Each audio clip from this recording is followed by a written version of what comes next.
Dennis Rodman rose from obscurity to become the NBA's bad boy. I was bigger than the game. I was actually more famous than the game. This is Dennis Rodman, as bad as he wants to be. Beyond the Glory, next on FSN. Rodman shoots from the head of the key, drills a 20-footer. He is one of the greatest players in NBA history. Down the lane, Rodman. Amazing. There it is. Dennis Rodman's first career triple-double. I was bigger than the game. I was actually more famous than the game. I'm gonna be the bride today. He went from a shy, non-assuming kid to a megastar. Most people evolved. He revolted. Dennis Rodman in handcuffs, charged with misdemeanor battery. The party life kind of took its toll. Police say Rodman faces a number of charges, including driving under the influence of alcohol. They're not laughing with you anymore. They're laughing at you. It had gotten to a really bad point. There's been many times I could have been 6 feet under easily. He really is very emotionally fragile.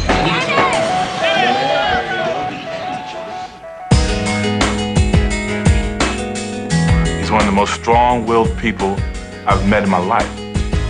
I think there's always going to be a mystery to him. I'm not going to die without completing what I've been put on this earth to do. This is Dennis Rodman, Beyond the Glory.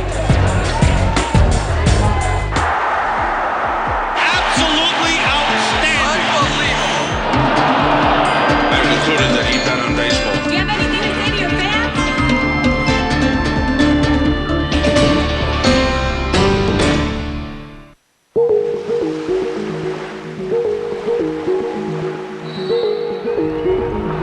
March 2004. A minor league basketball game between the Kansas City Knights and the Long Beach Jam. And for Dennis Rodman, a humble return after 4 years to the game where he'd once been a superstar. Dennis Rodman is back.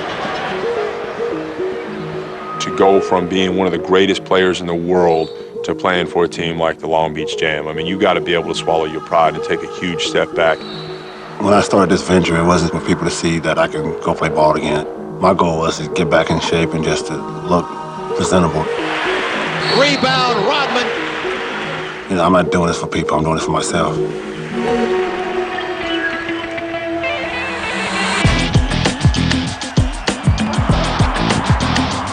For more than a decade, Dennis Rodman loomed larger than life. He was one of basketball's great performers and most colorful personalities. He's bohemian. He's Moulin Rouge, the movie. That's Dennis Rodman. I mean, he's creative. He's just a different kind of artist.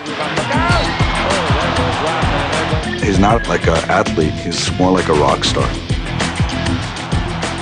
When you say Dennis Rodman, wait a moment, you are taking on way more than, you're taking on 10, 11 guys in one guy. But after leaving the NBA in 2000, Rodman made headlines for all the wrong reasons. While his lifestyle, fueled by alcohol, kept his closest companions in constant fear. I was concerned about him physically. I was concerned about him mentally. I was concerned about him in every way. The amount of alcohol he was consuming and the environment he was putting himself around and just the atmosphere, the element of people it was crazy. I was scared to death. He's going to party and rage till he's out of money, he's totally broke, and then he's going to end his life. But Dennis Rodman's path has never been predictable. Now sober, he's determined to reinvent his story and his character one more time. No matter how crazy the ride is, as you go along, you still come back to where you started. And that's where he's at. He's back to where he started. My life is a movie. You got your good points from the beginning of the movie. You got your sad points. You got your bad points. You know, you go and correct some of the mistakes you've done in the script, and then you end up with what? A happy ending. Dennis Rodman grew up with 2 younger sisters in the Dallas neighborhood of South Oak Cliff, a crime-riddled section of town. We have lived in some neighborhoods that was not the best neighborhoods, so I never could allow my kids to come home and be by themselves. Once people saw me, they thought I was gonna be a bum, a loser, go to jail, do drugs, be dead, you know, because that's where I came from. Dennis's father, Philander Rodman, left the family behind when Dennis was 3. He eventually fathered more than 25 other children. Anybody that don't have a father, it's kind of difficult just because you want somebody there. No one can ever take the place of your natural father, your blood. It didn't work out with my husband, and I always thought over the years that Dennis has always faulted me for that. I don't think it was that fault. I think the fact that my father, he liked to produce, and he produced in every other, driveway. With her husband gone, Shirley maintained strict discipline to keep her kids in line. She worked overtime to put food on the table, even driving the local school bus. I said I was mean and tough, but I genuinely loved the kids, but I think that I might have been able to give them a few more hugs. Maybe back then that might have been better, but I don't know if I had the time. Don't remember when my mother ever hugged me or anything. I don't remember that. I remember she ever embraced us and held us, and I can't even think of one. Shirley's tough love kept her kids out of trouble. But while her daughters flourished, Dennis withdrew. Dennis was real shy. He's really shy. It was like, he just wouldn't talk to anybody. The girls kind of overshadowed him a little bit, and I imagine it was pretty difficult for Dennis to cope with just women in his life. She tried to give me somebody to put in my life, a male figure. She went like the big brother, big sister organization, tried to go give me a big brother, but it wasn't the same. I mean, it was more like just pawning me off to somebody else.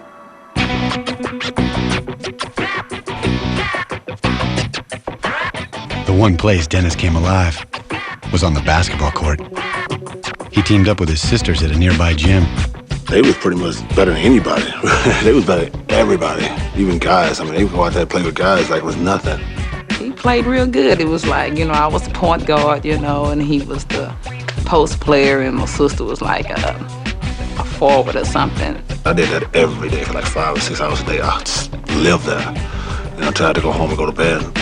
But while Kim and Deborah became high school stars who drew college scholarships, Dennis drifted through his teens.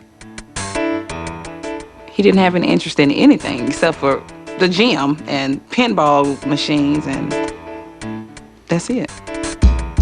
I can't even begin to portray to you the shy young man that we're talking about. The one that held onto my skirts. The one was so shy he wouldn't even date. Dennis didn't even date. But Dennis was changing. At age 20, he abruptly shot up in height, from 5'9" to 6'8". Even today, I still feel like that, I'm not a big person, but sometimes I catch myself like, wait a minute, hold on, I'm 6'8". Wow, I'm Dennis Rodman, I'm this guy. Playing in the gym, Dennis caught the eye of college scouts. In 1983, coaches from southeastern Oklahoma State tracked him down at home and offered him a scholarship. I think that really put it right on top of my head and said, wait a minute, hold on. I gotta do something in my life, and it's gotta be something positive. Southeastern Oklahoma State was in the middle of rural farm country. Dennis was living at the college that summer and coaching a basketball camp when he met an 11-year-old local boy named Brian Rich. I was a foot smaller than everybody, so I had to really, dig down and hustle, and, that's what he kind of liked. Every day that week, he came by my side the whole time. He was with me the whole time. He did everything I did. He went to practice, I went to practice. If I dive on the floor, if I dive, he dived. If I go jump in the stands, he go. I mean, every little thing I did, he did it. And he pulled a good one on me the last day of the camp. He said, I want you to come to dinner in my house. I'm like, what? And I'm 11 years old, and they're thinking, well, I'm gonna, bring one of my buddies home. They're same age, same size, Then I come walking in the door with with a 6'9" black guy. There's not a whole lot of black people up there. His dad looked at me like I was some lost alien or something. He's like, wait a minute, hold on, this your friend? This is your friend? This 6'8" black guy, 22-year-old guy is your friend? Everybody was kind of uneasy at first because it was like, having dinner with the president. When I went there, he sprung another one on me. He said, yes, mother, father, could I spend a night? And they just looked and dropped their jaws and said, hold on, we'll be right back. Hey, just let him stay the night and you can take him back in the morning. And from that day on, I was with that family for 4 years.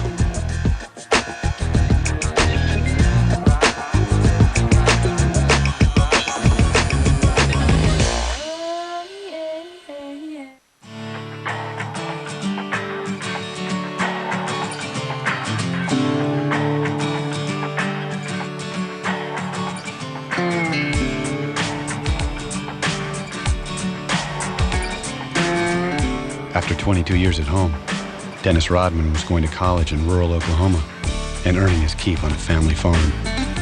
Right before you go to school, 5:30, got to go to school at 9. Come back home, got to go to work. Just like it, every day. We had about a 1,500-acre farm that we raised a lot of cattle on. We just kind of told him, if you stay here, you're going to get treated just like the rest of the guys around here. There's chores to do, baling hay, hauling the hay, putting in the barn. They taught me more about life than anything. About living the hard life, getting up in the morning, 5:30, going to plow, going to get the cows up, going doing this, doing that. Where I'm actually working. And I think that the values they taught me carried on to the game of basketball.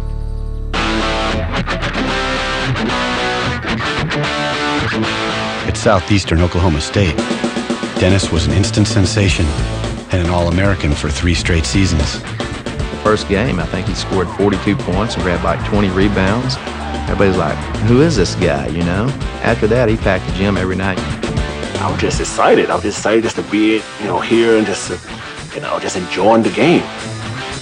In the spring of 1986, Dennis led his team to the NAIA Final Four. NBA scouts took notice. That summer, he was drafted by the Detroit Pistons. I was just happy just to be anywhere. Just anywhere, I didn't care.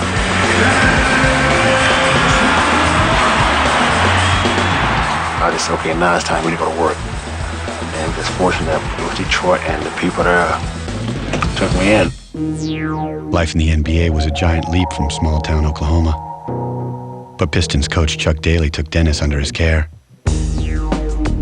He needs a little bit of guidance and maybe a little bit of father figure to tell him what to do, and Chuck was really good with him on that.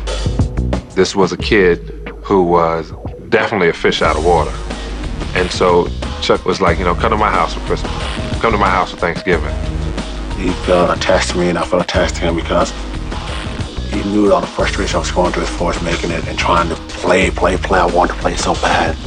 And I never let him down. Not one time, never let him down. Here's Rodman with a steal, and Dennis with that quick slam. The Pistons were the NBA's bad boys, a team that fought opponents tooth and nail. Dennis fit right in. I wasn't trying to be famous to doing dirty work. I was just making it fun to do it and enjoy to do it. We call him Big Man because he played the big man. He played like a big man. He played way outside of himself. Dennis loved to play against who everybody considered to be a star. You got Mark Aguirre, we got like Larry Bird, Magic Johnson. All those guys that were so great, so good. I just wanted to see if I could stop these guys. Dennis did just that. By 1990, he was an all-star and a defensive stopper as the Pistons won their 2nd straight title. He felt like he'd found a home. I just looked at those guys like, hey, these are my brothers, that they look over me, they look after me, they take care of me, so I got to give something back. And the things I was giving back to is my heart and soul and my love for the game.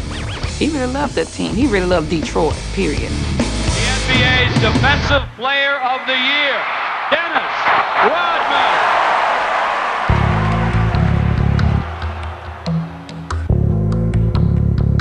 But after their championship seasons, the Pistons came apart. Key players were traded away. Then coach Chuck Daly resigned, breaking up the family for good.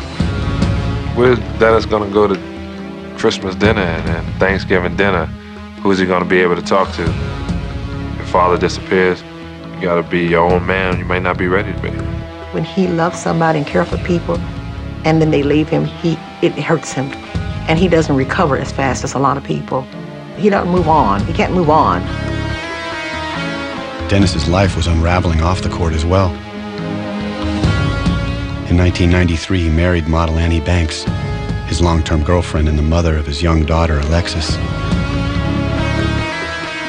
But the couple divorced after just 82 days. Annie took custody of their daughter and refused to let Dennis see her. He was too young, and they were both too immature at the time to be in that kind of relationship. She had her own problems, and he had his, and I guess they were throwing them against each other. That was like the last straw for Detroit. That was it for me. I just said, screw it. I'm not dealing with this anymore. He couldn't see his daughter. I mean, there was a lot of stuff that was kind of hitting him all at one time, and he just kind of broke down. One night, the police found Dennis sleeping in his pickup truck with a shotgun in the back. He'd left behind a note that some believe was a suicide threat. I think he had probably called her up and told him he was going to do this and this, blah, blah, blah, whatever. He kind of went out on the limb and was trying to get somebody's attention. I wasn't going to kill myself. Physically, I wasn't going to do that. I just wanted to have something in my hands and imagine and visualize that I did it. That I did it to kill this person that I've become. You know, such a follower, not a leader or not a person that can stand on his own 2 feet. I have to have something to keep me, you know. I didn't know what to do. With his team and his marriage in shambles, Dennis Rodman vowed to change his life. Few could imagine how thorough that change would be. That moment made a great turning point in my life and said, well, okay, all right, now, you know, let's find out what his new identity is going to take you.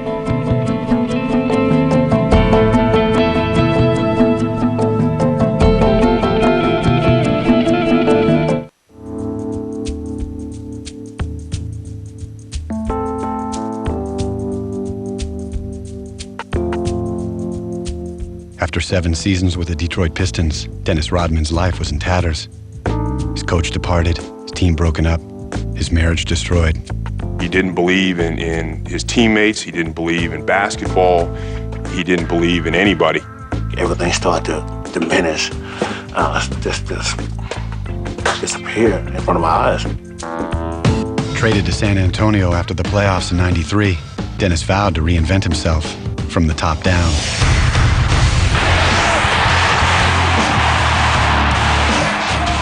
He'd gone through a really traumatic, emotional time. And that summer when he got traded to the San Antonio Spurs, he saw the movie Demolition Man.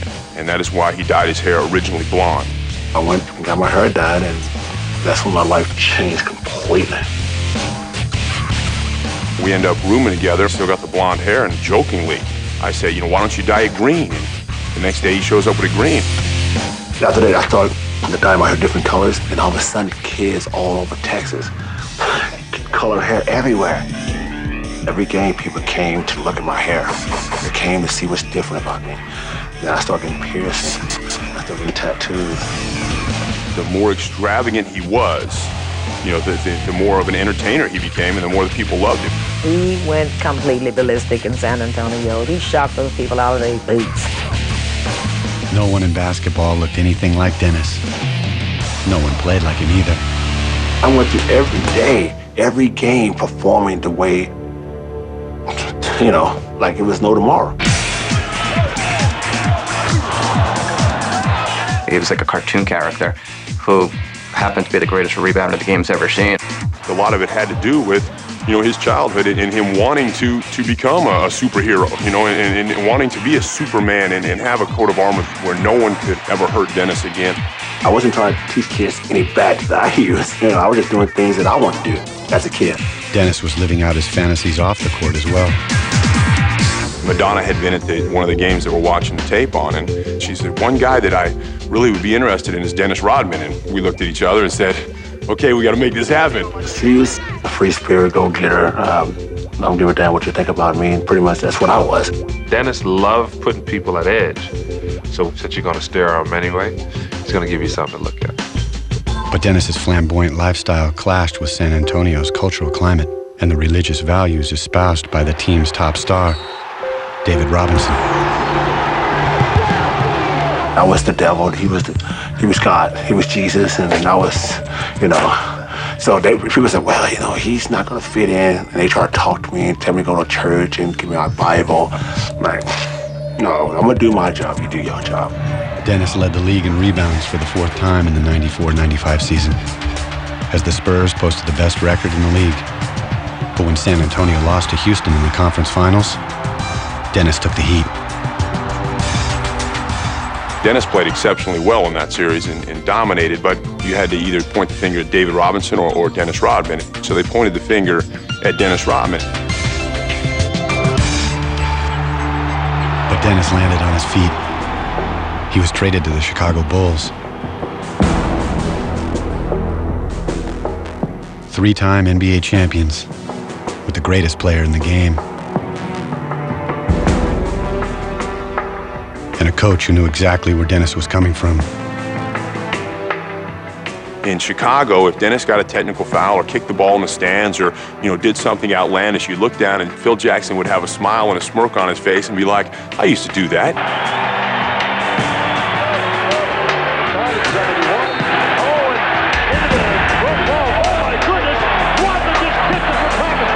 I really wasn't trying to physically hurt anybody. And the photographer is hurt. It was just the heat of the moment, and the things that I did was more like, okay, great, I'm gonna do this, and hopefully that, things will be cool. But, I could have did a lot worse things than that besides kicking somebody. I could have punched somebody in the face. Follows in emphatic fashion. A technical foul has been called on Dennis Rodman. Rodman, 7 technicals for the season, no suspension. Taking each other to the floor. Dennis will take off the jersey. Throws it to the floor. Dennis Rodman is irate. Oh, that stupid Rodman. Phil Jackson wrote a book called Maverick. Dennis Rodman wrote a book, Bad as I Want to Be. It's the same book. Plays, he does his job, he comes to practice, he keeps his mouth shut, he works hard every day. He's never delinquent. He's just a very easy person to have on a basketball team.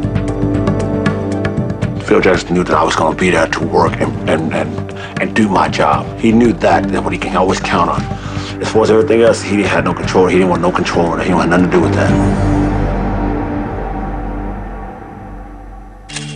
Dennis rewarded his coach's trust. His work habits in Chicago became legend. He would spend literally 24 hours a day in the weight room, basically pumping iron all night and sleeping in the training room. I go before a game and work out, 45 minutes. After the game, I go and do another 45 workout, do the treadmill or whatever. I think that was a mental part of my life that was really focused. Rodman again leading the league in rebounds, 15.5. Dennis Rodman! The results were dramatic. With Dennis doing the dirty work, the Bulls became an NBA dynasty. I didn't miss a beat with, about all the things I was doing off the court. I didn't miss one beat. On the court, no one worked harder than Dennis Rodman. Off the court, no one played harder. I really didn't do anything before a game because I knew I had to perform the next night. The days in between, man, it was like on. It was like Playboy matching every night. He had social anxiety, very antisocial, and he started drinking because of it. And it made him, talk to people and communicate, become fun, become the life of the party. The guy would go out, party, stay out all night, come to a game and get 30 rebounds. Who's going to say that he was doing something bad? With Dennis, if he eats, you eat. If he's shopping, you're shopping. If he's having fun, he wants to make sure you're having fun. If he's gambling, he's giving you chips so you can gamble. And other things as well. Check this out. As long as the Bulls were winning, Dennis could do no wrong. The more outrageous his exploits, the more popular he became. I'm going to be the bride today. I would dare to say at one point in time, Dennis might have actually been the biggest name in Chicago. And that's big. I mean, to say that he was at least as big as Michael Jordan is just crazy. And he was that loved at one point in the city.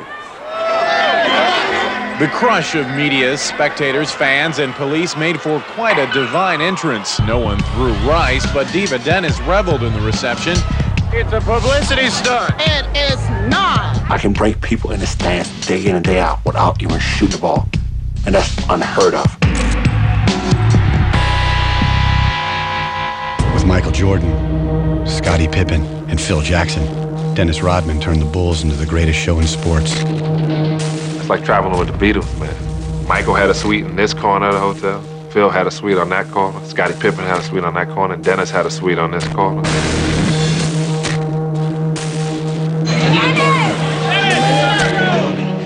would walk up to us and start crying. Just like in awe that he was standing in front of them. It was like a rockstar concert coming to town every night. Dennis never let up. During the '98 NBA Finals, he spent his off days partying in Las Vegas, then flew back to Utah for the series' decisive game. If we were in a must-win situation, I would take Dennis Rodman, I would hop on a plane, fly to Vegas, get him drunk all night, surrounded by women, fly him in 1 minute before game time. I guarantee he'd have 35 rebounds and win the game. The Chicago Bulls have won their 6th NBA championship, and it's their second three-peat. That last game was like, thank you. You know, it's like if we couldn't even celebrate, because we're like, okay, this is over. I was so just mentally drained for 3 years, running hard, running so hard. When you're flying that high, when you're like the peak of all peaks, there's nowhere else to go but down.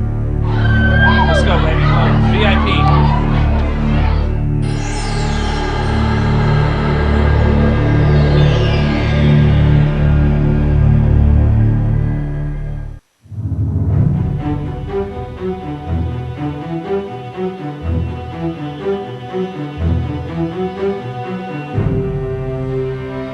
Dennis Rodman helped the Chicago Bulls celebrate their 3rd straight NBA title in 1998.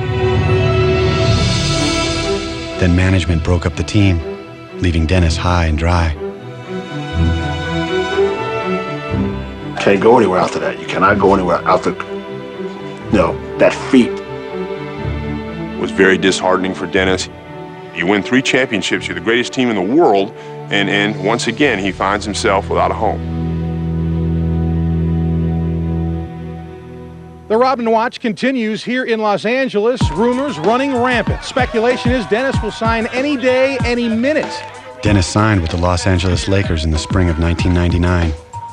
He'll probably be playing this week, and hopefully that the Lakers and the people of California will accept me for who I am and what I do. And if they don't, I'll move on. But his heart wasn't in it. He was burnt out on the NBA. He didn't care if he really played or not. It's amazing I'm not going to never win in this game of basketball, right? No matter what I do. He's an extremely emotional person. I mean, he puts on a facade of being a badass, but in reality, he really is a child. He didn't know where to go. He didn't have any goals or guidance or anything else, where he did for 3 years have a little bit of structure. With 2 clashing stars and a rookie coach, the Lakers were in disarray as well. It's like, okay, you guys are unprofessional, you guys are bickering like little kids. Great. No one could be a bigger kid than me. Watch. Detroit, San Antonio, Chicago. I mean, all the teams I played for, it's more like everyone, it was like, okay, great. Let's go do a job, let's go have a beer later. This team is more like, oh, you son of a bitch. What are you doing? I mean, the whole time, it's like, oh, great. It wasn't just the Lakers driving Dennis to distraction. A rocky romance with actress Carmen Electra included another short-lived marriage and a domestic feud that landed them both in court.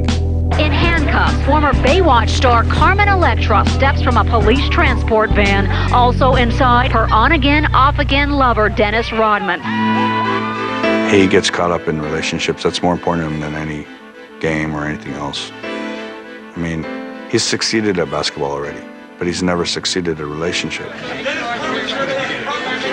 We never saw each other. And she started seeing other people, and I was doing my thing, the usual thing, having 8, 9 girls. When she left him, that really sent him into a tailspin.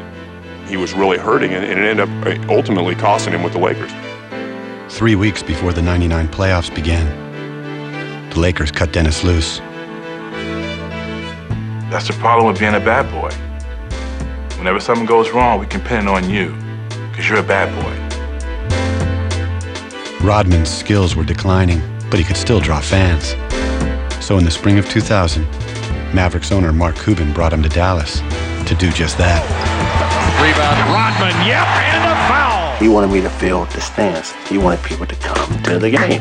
And what perfect person to do that, to go get the clown. Rodman, great effort. Dennis came in, he did everything Mark said. All of a sudden, the games are selling out, and Dennis is putting on a show, and he's sitting on the floor, and he's acting like, you know, Dennis Rodman, the character. Technical foul on Rodman. He's been thrown out. Holy cow. Is this what they mean by Dennis being Dennis? Mark Cuban played him like a violin and then let him go. I don't get it.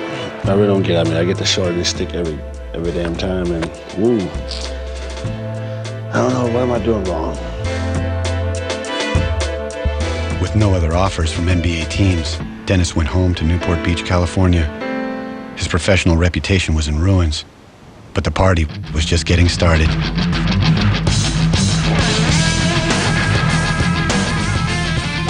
People are not gonna, you know, give me any opportunity anymore because of who I am, so I'm just gonna just enjoy my life.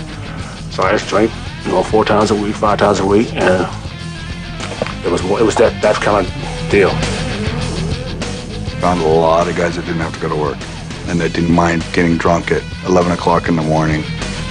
Dennis's hedonistic lifestyle seemed glamorous when he was on top. Now it helped cloud the reality of his fading career.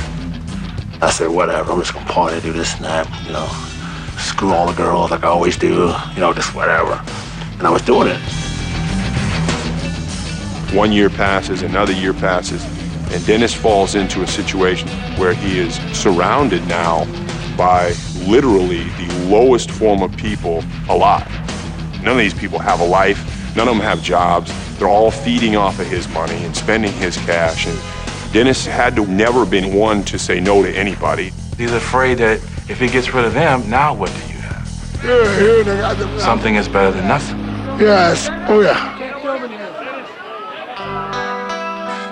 In the midst of all the partying, Dennis began a long-term relationship with Michelle Moyer, eventually fathering 2 children with her, a son DJ and a daughter Trinity.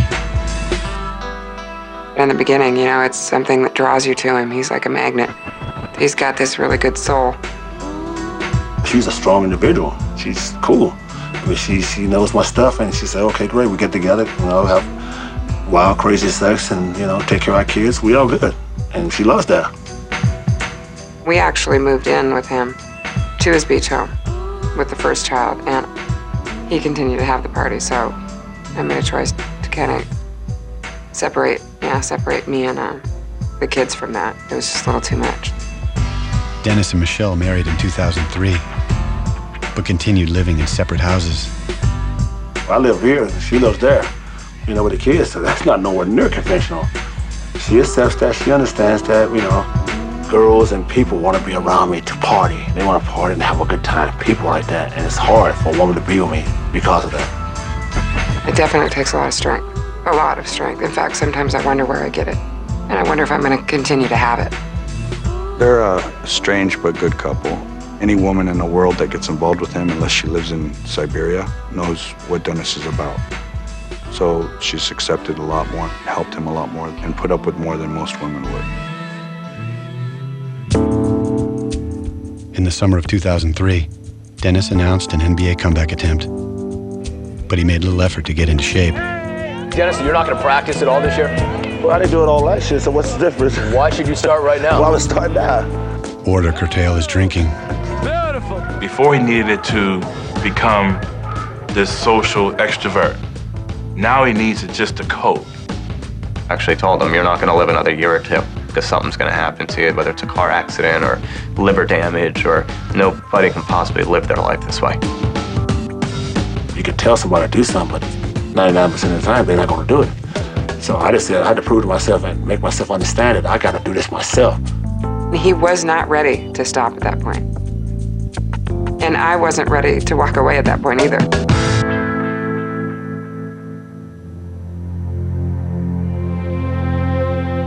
Early one morning, after spending the night at a Las Vegas strip club, Dennis crashed a motorcycle into a concrete pillar. He was charged with driving under the influence. For those who had always stood by him, it was the last straw. The motorcycle accident was about as much as we could take, all of us, his friends and family. I sat and said, you know, I can't change him. And I can't have him change for me or for his children. So at this point, I'm going to walk away.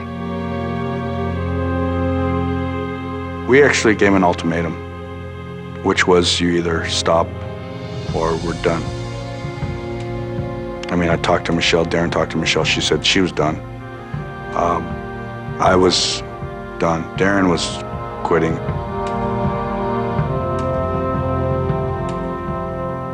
He had to make a choice. Either I'm going to lose it all, you know, or I'm going to make a decision and try to do this. He at that time agreed that he was going to take a alcohol inhibitor called Antabuse, which is a pill that if he takes it, he would get violently ill when he drinks. And he religiously started taking that pill. You got to prove it to yourself that, you know, that what you're doing is right.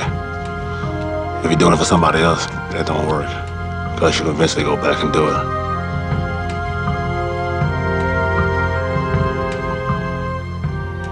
Fortunately for us, he listened. And he hasn't touched the bottle since.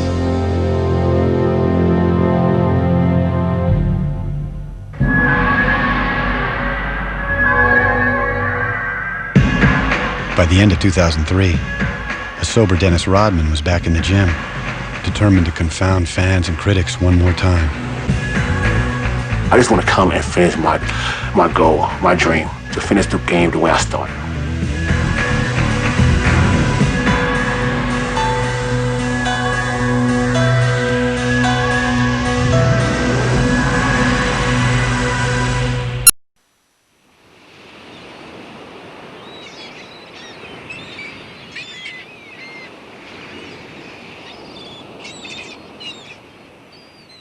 4 years after his last NBA game, 43-year-old Dennis Rodman is chasing a dream. Well, I'm doing rebounding from a lot of things in my life. I'm just rebounding from drinking now to being sober, now trying to rebound to go back into the NBA. Dennis is working toward a goal, and that is something that has given him purpose in his life because, let's face it, the last 5 years he had no purpose. His purpose in life was to get drunk and to party. He had no focus. So basketball has been his savior. In December of 2003, Dennis joined the Long Beach Jam of the American Basketball Association.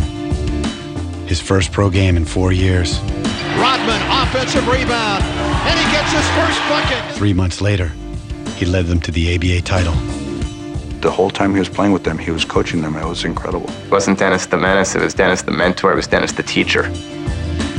Yeah, but a lot of people didn't really think I can do something like that. And I just went out there and did it to show people I can actually go out there and coach players. And I had to show players, and they actually listened to me. Dennis hoped his performance would entice an NBA team to sign him up. But when the 2004 playoffs began, he was watching from the sidelines. Dennis would like to make a comeback now. There's no team in the NBA that'll touch Dennis Rodman. And he'll deny that he watches basketball, but he's watching every damn playoff game every single night at his house by himself and missing it, really missing it. But Dennis has never been the type to take no for an answer. Week after week, he's retooling his body and priming himself for one last shot. I just want to come and finish my goal, my dream, to finish the game the way I started. If it does happen, it's going to be a feat that no one's ever done in the game of basketball. Everybody's worried about, oh, is he going to make the NBA? I could care less. To walk away from that alcohol is huge.